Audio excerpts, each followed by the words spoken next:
Hi there, this is Jonathan Ginsberg. I'm a Social Security Disability attorney. And today I'd like to talk to you about how you should change the way you speak with your doctor once you apply for Social Security Disability. And what I'm getting at is this. Social Security Disability is about your capacity for work. Your doctor is focused on getting you better and the medical side of things. The doctor is not necessarily focused on your capacity for work.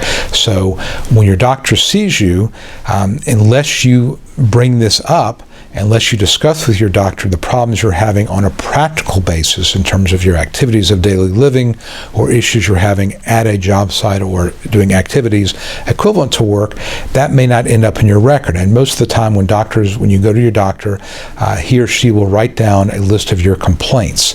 And so what I would suggest, what I tell my clients to do, is when you give those complaints, you want to be very, very specific about difficulty you have sitting and standing. So instead of saying, I can't sit for a very long time, tell your doctor after about 20 to 25 minutes, again, if this is applicable, I become very uncomfortable when I'm sitting.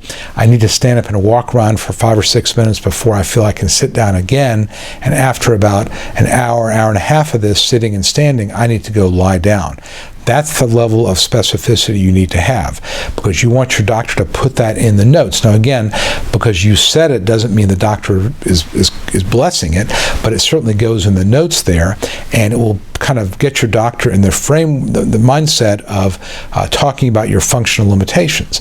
I think it's also okay to tell your doctor that you're applying for disability. And again, when you do this, you want to make sure you let your doctor know that you're doing this because it's as a last resort, but that because you simply don't have right now have the capacity to work, you're applying for disability, your goal is to get back to work, and you do everything the doctor tells you to affect that goal, because again, that's going to show up on the record as well. But that right now you don't think you can work, and by Social Security rules, if you can't work for up to a year or longer, you would meet the qualifications for disability. So again, if you approach your doctor with the idea that you're here out of reluctance and only as a last resort, you can hopefully get your doctor on your side to say, yes, I understand that, I agree.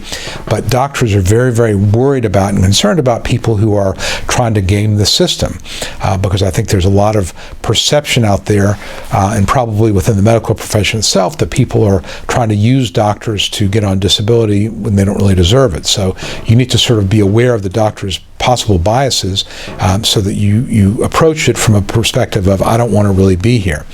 If your doctor says to you, I don't believe in disability and I don't cooperate with that, I don't get involved in that, then you got to make a decision.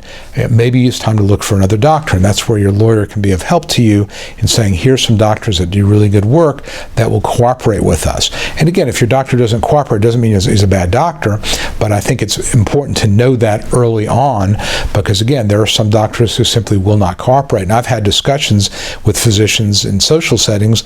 I remember one doctor I was talking to was like, I don't think anybody's really disabled. I think everybody could do something. Well, I beg to differ with all due respect. There are sometimes that people can't, and also doctors are not necessarily aware that disability for Social Security purposes means working 8 hours a day, 5 days a week, ongoing.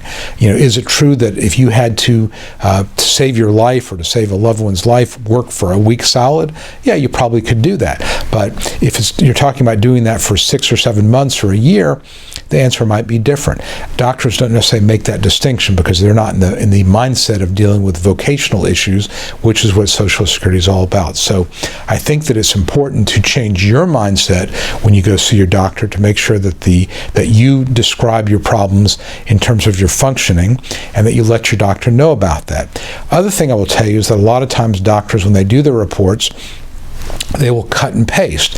So they describe the symptoms and they'll just cut what was there before. I was looking at one record, for example, where it talked about a patient or a claimant who was thinking about going, who wanted to go to the doctor and try to get better because she was going overseas to Europe, which again maybe has its own issues about whether a person on disability should be taking a 2-week-long trip to Europe, but that being beside the point.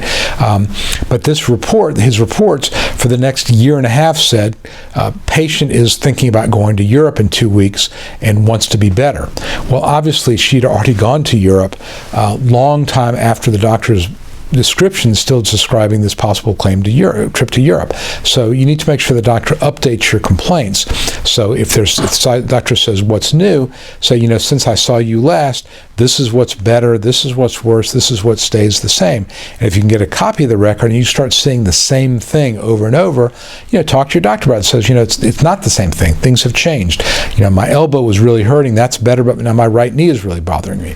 So the point is, you've got to be much more proactive when you're talking to your doctor. You've got to be your own advocate to help your doctor help you by making sure the record describes vocational issues as opposed to simply medical issues. And it talks about the medications you've tried. It talks about the physical therapy you've tried. Whatever the situation is, it needs to show you're cooperative with your doctor and that you're doing everything you can to get better so you can go back to work. But talk to your doctor about the disability process so that you know if your doctor is on board or not. Because if he or she is not on board, then again, you've got to make some decisions about what to do after consulting with your attorney. Hope you found this helpful. If you did, it would really help me if you could give this a thumbs up on YouTube, like it on Facebook if you're seeing it there. Leave me a comment if you've got a comment on YouTube or Facebook. I reply to all those, and it really helps me as well.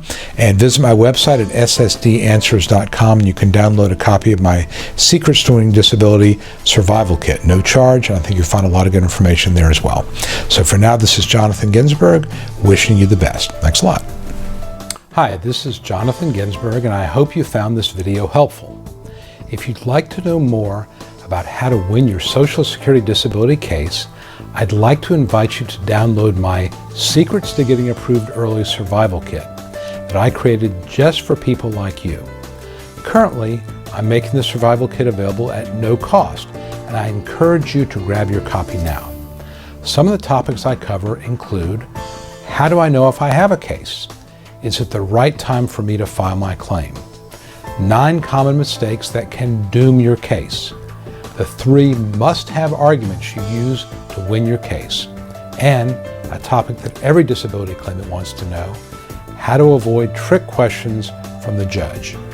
If you or a loved one need to win Social Security disability benefits, you'll find the Survival Kit essential reading.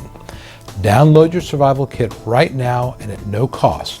Just visit ssdanswers.com/survival and sign up. It's that easy. Please act now. And as always, I wish you the best.